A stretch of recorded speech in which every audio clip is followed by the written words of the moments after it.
Hello and welcome to the Common Archetypes, where we discover our power by discovering ourselves. My name is Paula, and if you're watching this video on YouTube, please feel free to hit the like button, the subscribe button, and the bell notification button. And if you're watching this on Spotify or Apple Podcasts or any other podcasting platform, please feel free to give me a follow and give me a 5-star review, 5-star only. So let's begin. All right. So the archetype of the day is going to be the destroyer/protector mother and the knight. This archetype is the embodiment of strength and resilience. And when I say strength, I don't mean physical strength, even though they can be physically strong.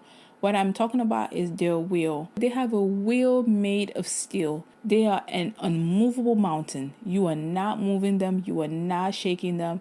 They are the embodiment of strength. That's what I mean by that. The protection/destroyer mother is the feminine pole, and the knight is the masculine pole of this archetype. I'm just going to go into the feminine and the masculine poles. The destroyer/protector mother is usually labeled as one of the boys. She feels comfortable with, the rowdiness and the aggression of men. Like I said, she's the embodiment of strength, but feminine strength, right? And she feels comfortable with one of the boys. She's probably labeled a tomboy as a kid. She's very energetic. She's very passionate. And she's just very active as a whole. And this archetype has that mother label because it is also a part of the mother. This is the mama bear archetype. The mothers who you're not messing with their kid. It's just hypothetical. I kind of saw this video on, I don't know if it was TikTok or YouTube, but there was a kid who was getting picked on at school. And their mom literally went into the classroom, talked to those kids and said, "If I hear any of you picking on my child again, call your mom and I'm going to come beat her ear." These are active mothers. They will literally fight for their child because they are that protector. Society tells us men are the protectors, but no. Protection can be a feminine or a masculine trait. Just as this archetype, it is the embodiment of strength and resilience. They are protectors at their core. That is what they do best. They will protect their kids. They will protect their community. And of course, they're also going to protect themselves. And yes, these women can come off a little bit intimidating because society just does not understand women. Or it pretends not to. Or maybe it doesn't want to. I don't know. Listen, whatever that is, that's their business. But the whole point of these archetypes, again, are for us to discover our power by discovering ourselves. And a lot of women who do embody this archetype of protection, of strength, of resilience, they get labeled as masculine. You're not masculine, all right? You are the embodiment of protection. You are the embodiment of strength, and you're the embodiment of resilience. And that, at its core, is not inherently masculine. So going back to this archetype, also, since she has that mother label, it is one of the archetypes that appear in older sisters, the eldest daughter syndrome. We kind of talked about it during the nurturing mother side, and now we're going to bring it back up with the destroyer/protector mother. This is the eldest daughter who, again, will beat you up if you mess with her little brother or her little sister. They are the protectors of their household, the protectors of their community, and they are not afraid to step up to the plate and show you you're not about to mess with them. Because that's what this archetype is. At its core, it is protection, and it is keeping my family, my community, and the people around me safe. So their goal is to protect and keep everyone safe. That is what they do best, and that is their goal as well.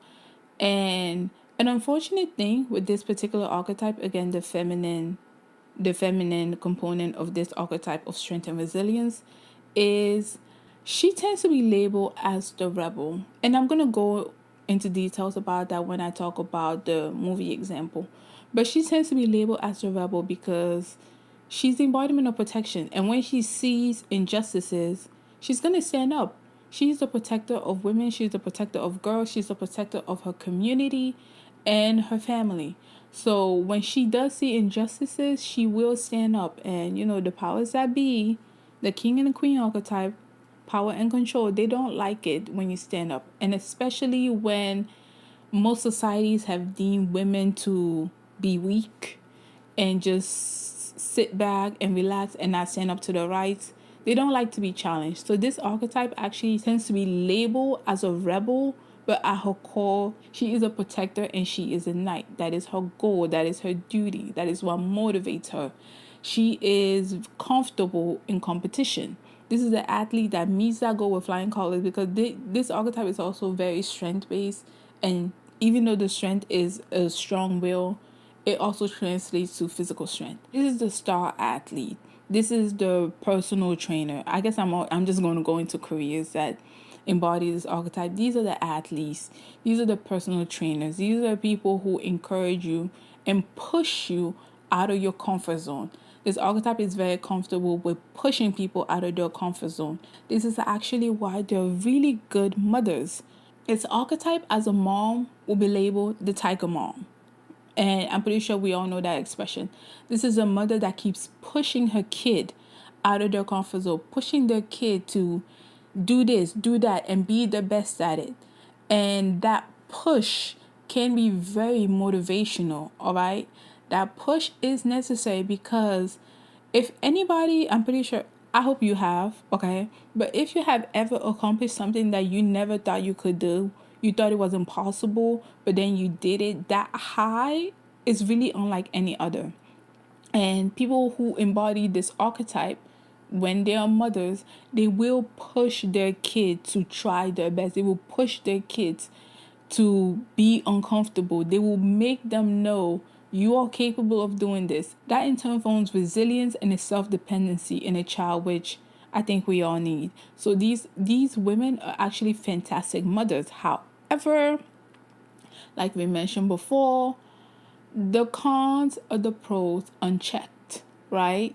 So this is also the parent who will push you to do your best. And once you do your best, they say, oh, it wasn't even all that. And they try to quote unquote humble you. Or a good example that I think a lot of people are going to relate, especially if you're from the African culture or you are Asian, is they push you to do well in school, right? You have to have an A or an A plus, blah, blah, blah. You do well. You go to school. You study really, really hard because you want to make your mom proud. You do well. You come back home. You show, hey, mom, I had an A plus in math. She looks at your report card. She sees an A plus in math, but then she sees a B in English. And instead of praising you for that A plus in math, she starts berating you for having a B in English. Okay?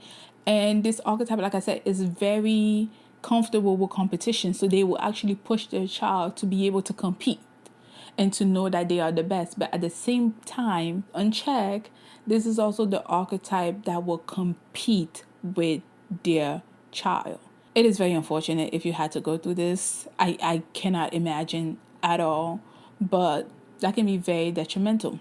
Any woman, especially a woman who possesses this archetype, does get a lot of flag in society because it is very misunderstood.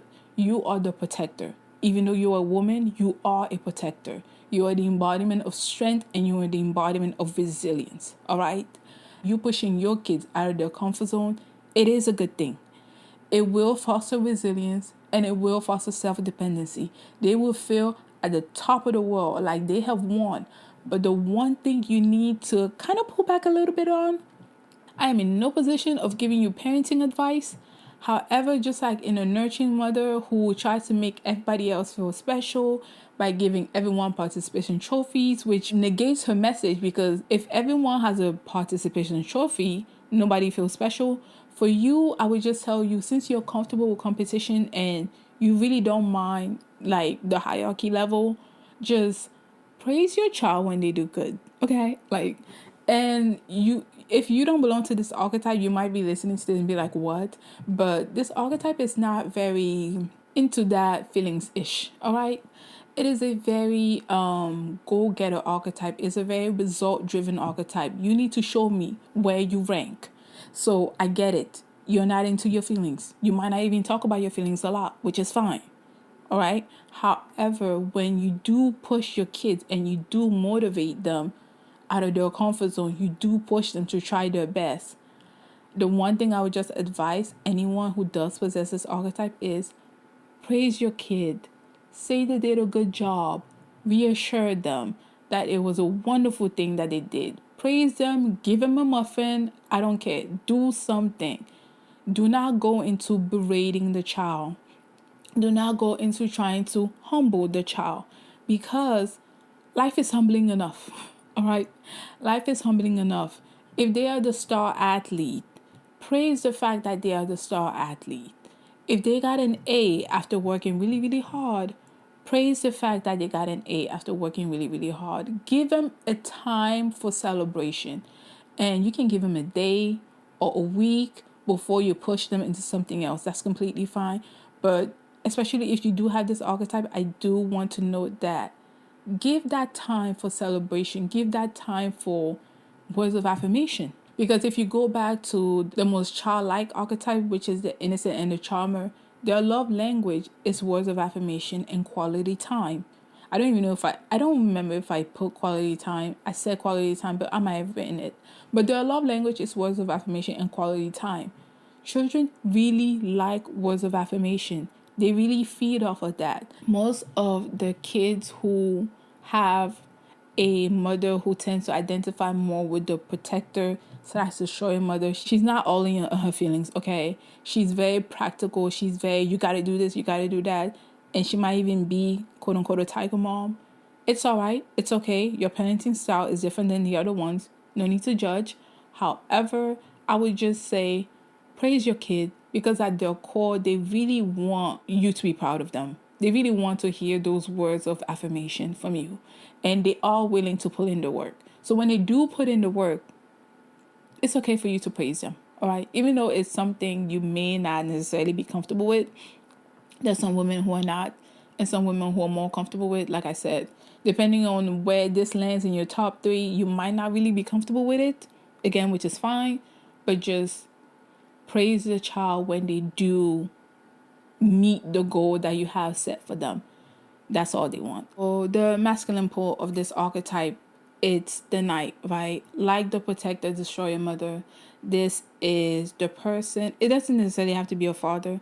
And the protector / destroyer mother doesn't necessarily have to be a mom as well, because it does appear in eldest daughter, and it can appear by itself. It's just a girl who's very driven, goal driven, and she has a strong will. She can be 5 foot, 110 pounds, and she will read you your rights, okay? They are not scared of anything, and they can be very intimidating, which, again, it's how this archetype shows up.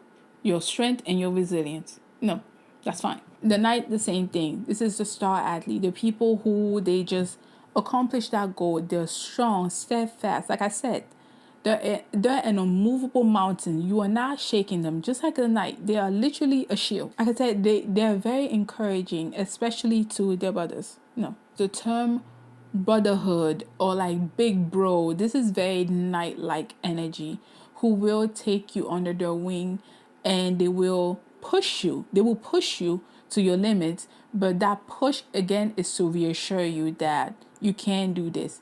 This is the drill sergeant. Okay, let's just go into the careers for this. This is a drill sergeant. They tend to be in the military. They tend to be, FBI, CIA, police force. These are people who feel like they need to protect their community. They have an intense desire to protect their family, protect their community, and protect their country. Alright, so firefighters also are a career where you will see people who have this archetype, as well as coaches. I know I mentioned athletes, but this also includes the coach. And yes, they are not afraid to unalive someone. It's just how I would say that. If taking you out means they will protect their family, they are willing to do that. And like I said, they are the representation of strength and resilience, and they have an iron will. So if they deem you a threat, just make sure you're not a threat, okay? Because these people will literally, quote unquote, destroy you. That's what it is. But just like the mother, just like the protector / destroyer mother, the knight as a father, this is a father who would go to bat for their child. You're not messing with their kid. You're not picking on their kid. You are not doing any of that. This guy will beat you up, beat your dad up, beat your entire family up. There's a lot of beating up that happens in this archetype, all right? You're not messing with them. But the one thing I do want to, again, just like the mother side of this archetype, the one thing I do want to caution about people who do have this archetype, because it's a very loving, caring archetype at its core. It is protection. It's very selfless. It's very loving and it's very caring. And a lot of people love people who embody this. All right. So you are loved. However, sometimes you can come off a little too strong. So for people who do embody the night version, which is the same thing as Destroy Your Mother, I would just say be a bit cautious, especially when you have a daughter, because the knight can very much have a daughter who is daddy's little girl. All right, you're not touching his daughter, and he can be very harsh with his daughter, like telling her she's not about to, I guess, do all these stuff that all these other girls are doing and label them the foes or whatever. She's not about to do that. Okay, she's a respectable young lady, and which is true, she is a respectable young lady, but he might be a bit harsh with his word because this archetype is they're very result driven. Okay, they're not into that emotional ish, and sometimes their communication can come off a little skewed. But at their core, they do care and they do want to protect. And yes, they do believe in tough love, but not everyone is receptive to tough love. All right. So if you do embody the knight, just be a little bit cautious, especially if you have a daughter. And one thing about the protector, destroyer mother, and the knight is they see red. When they are angry, they will destroy everything around them. They will burn the whole thing to the ground. So I really want to caution you, if you do have the knight and you have a family, and especially your daughter, you might need to like tone it down just a smidge, just a little bit, because that protection is very good. But at the same time, it might not make your kids be open to you. All right. And I'm going to give you an example because this is how the knight archetype can appear as a father. And they tend to be really good dads in the protection aspect, but they just take it a little too far.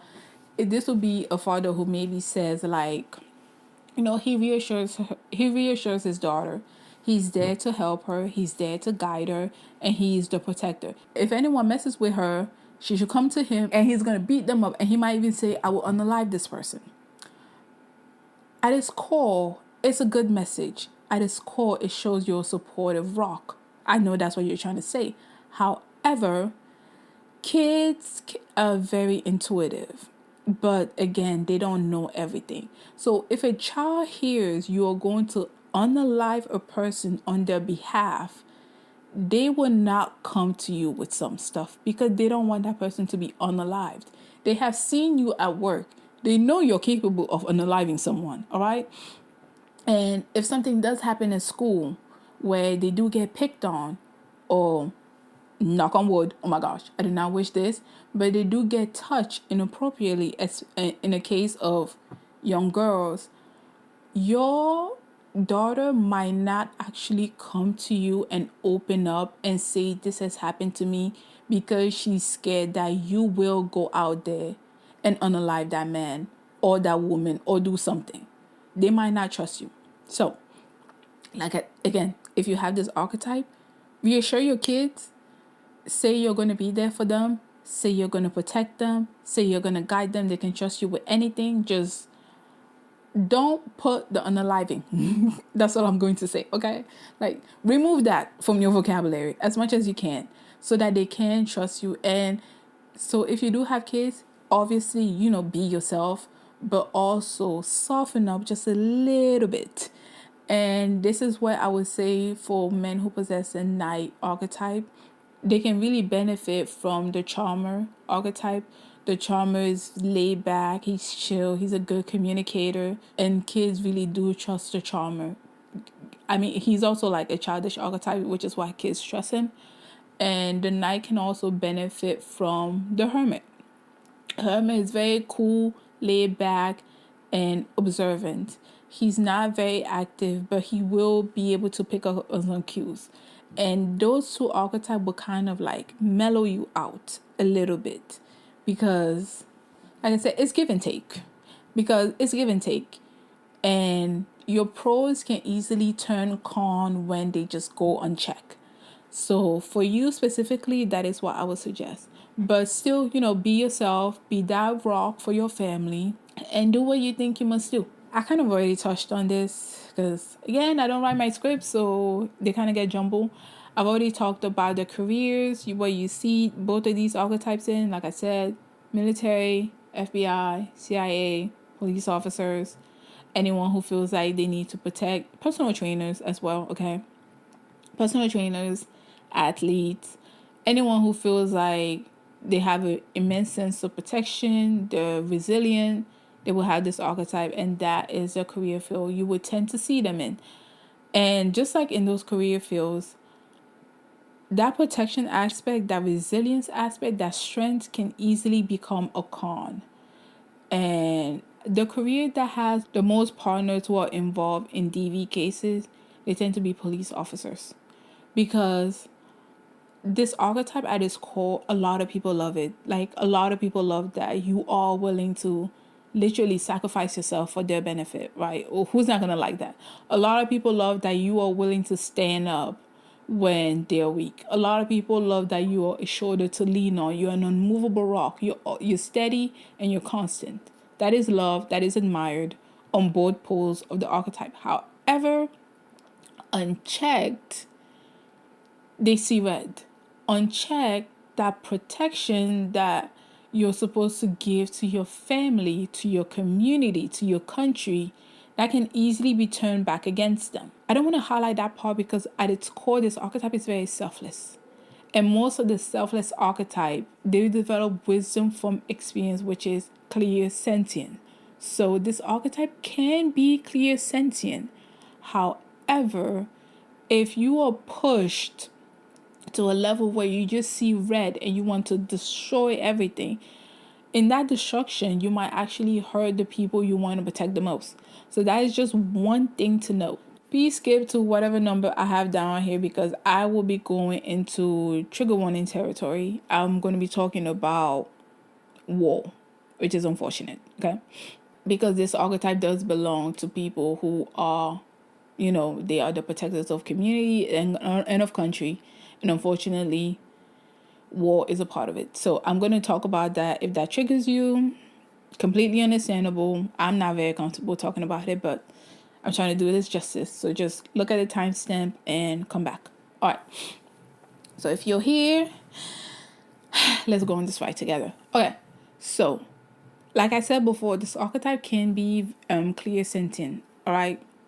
And one of the aspects of this clear sentience that comes in is the mother that feels like her child is in danger and she needs to go in, protect that child. This is mama bear energy. Like I said, she will claw your eyes out.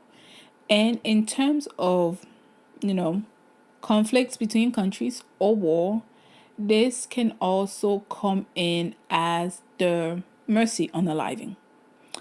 And at first I was very uncomfortable when I discovered this part of this archetype because it's actually an archetype that I'm not that strongly connected to, but I am trying to do justice because I know people do embody this, and it would be unfair for me to be biased because it's not something I connect to. So I am trying my best. But this archetype, especially in the night, the masculine pole, which is the night, it can come off as the mercy unaliving. And most of the time, people who commit these stuff, it's still in its own way an act of protection. I'm not going to pretend like I fully understand it. I don't. However, after researching and observing, I was able to realize that this is also a form of protection. It is because they are clear sentient and they are able to feel something on a different vibration than anyone else, to the point that they're able to tap into the same emotion as the quote-unquote enemy. I don't think enemies exist, but, that's just what I believe. But if you do, that's you. I'm open to both sides. But that's really where that comes from. And that is why they're taking upon themselves to feel like it is best for me to, I guess, be the bad guy and put you out of your misery by, unaliving you. Like I said, this archetype is not above unaliving in any sense of the word. If they feel like they need to resort to that to protect, they are going to do that. And they're not going to doubt their decision. They're not going to be fearful about it. They will do it and they'll be swift about it. And there's literally no emotions involved. Because to them, again, it is protection. They are protecting their family. They are protecting their community. They are protecting themselves. In the case of mercy unaliving, they are protecting the enemy because they think if that person were to be captured, it will be worse off for them than if they just ended it there and there. I said this archetype was an archetype for clear sentient, but I never explained how. My bad. Okay. So, unlike the clear sentient of the nurturing mother and the caretaker, which is more so called, I guess, mother's intuition, for you, it's more so the gut feeling. So, this is the gut feeling that some athletes have. By the way, I do not consider myself an athlete. The only thing I did was run track when I was in high school, but that was just for a couple of years. I don't consider myself an athlete, okay, by any means. So I did not experience this, but if you have, please let me know. I might be off base. But I have heard of this before, where some athletes, they just feel like in the middle of the game, high pressure game, maybe a basketball game. I don't know. Let me just paint a picture. Basketball game, high pressure. The game is about to end, and this person, they have the ball, and maybe the best play is to pass the ball to the teammate, but they decide to take that shot because they had that gut feeling that they were going to score. That is how your clear sentence shows up, as the gut feeling, especially during high stress environment. But it doesn't always have to be a high stress environment. This can also be the coach who, they have a star player. The star player has been doing good so far, but they just have this gut feeling that this other player should be on the court. For no other reason, they just have a feeling and they decide to say, hey, you, John, you're in. Why did I pick the most basic name ever? Anyway, I don't do sport, okay? I do not do sport. It's not for me. I'm not going to pretend like I know anything about it. But if you were an athlete, or you are an athlete, or you have dabbled in the sports arena, please let me know if I'm right or wrong. But I think I'm right. Why am I acting so cocky today? Oh yeah, this archetype also has a tendency to be cocky. That cockiness that comes with athletes. But yeah. So for you, your clear sentence is the gut feeling. Whereas the other archetype, it's labeled mother's intuition. But honestly, at the end of the day, it's the same thing, okay? It's just clear sentence. You're able to tap on a different plane than anyone else due to feelings. Because again, even though this archetype is very strong-willed, strong-minded, they also care a lot, which is why they are the protectors. They are selfless. And I tend to see that most archetypes that tend to exhibit this selflessness also tend to be clear sentient. So that's how that works for you. Okay, so now that we're done with that, we're gonna go into the movies where I think they do a really good job portraying both of these archetypes. And the movie that I have for my depiction of the protector slash destroyer mother is the Hunger Games series. Katniss is a really good mirror of how a protector slash destroyer mother archetype shows up into the world, and how she tends to be labeled as a rebel, but she's not a rebel at her core. She is the embodiment of strength and resilience, and she feels it is her duty to protect her family. If you have not seen the Hunger Games before, Candace is the main character, and she volunteers. She literally puts her life on the line to save her sister, to protect her sister from going into this war. And now once she get into the war, she becomes a symbol of blah, blah, blah. But that was not the reason why she went there. She went to the capital. She entered the games for protection. She wasn't trying to change the status quo. She wasn't trying to do anything differently. She was literally just trying to protect her sister and trying to protect her family.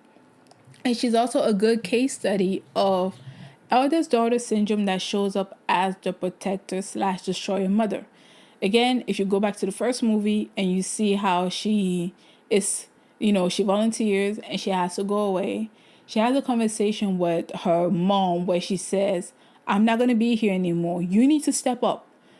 Their father passed away. She stepped up as the rock, as the glue of the family, and as the protector.